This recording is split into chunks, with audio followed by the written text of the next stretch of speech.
who doesn't like birthday cake? And what I'm going to show you today is that there are good ways and there are bad ways of cutting a cake.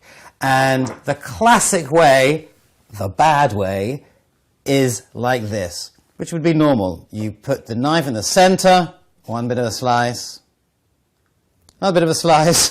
That's like the classic. It is the classic, isn't it? It's almost like a pie chart.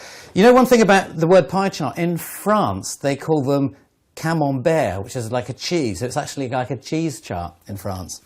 Interesting cultural differences in maths speak. So this is what you would do. You take this, you would put this over here, you eat it, and then you leave this in the fridge overnight. And the reason why this is a really bad way of cutting a cake is that these bits here are just going to get dry.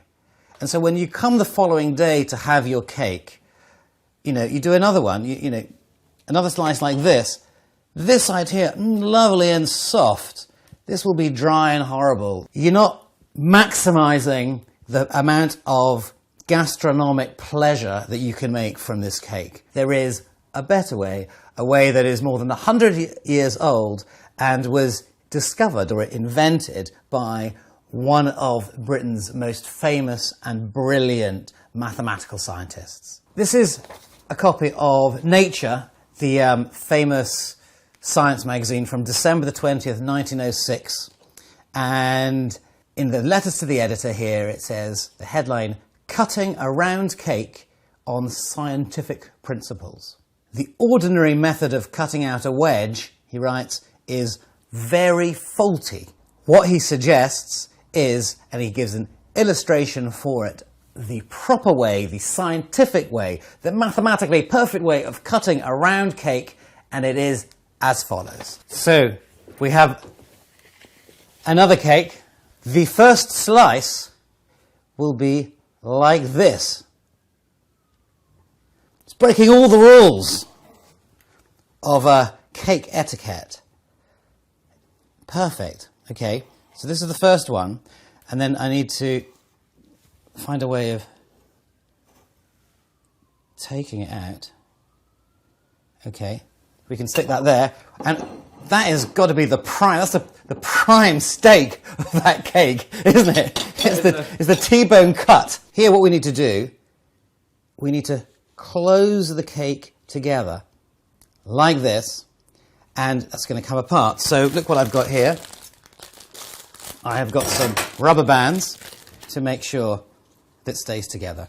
The following day, all the flesh, the sponge, is going to be nice and soft. So how do we do the second slice? The second slice, I guess it's not your birthday anymore, so you're not going to have one that's quite as big. It'd be interesting to work out the actual proportions.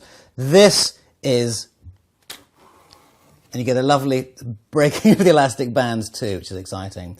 This is slice 2, or it actually is slice 2, which has 2 slices, 2 parts.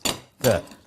So we can put this back together, and we can keep on going. Obviously, I'm going to want to use the elastic band to put the cake. Yeah, that is perfect. That is going to stay so fresh for day 3.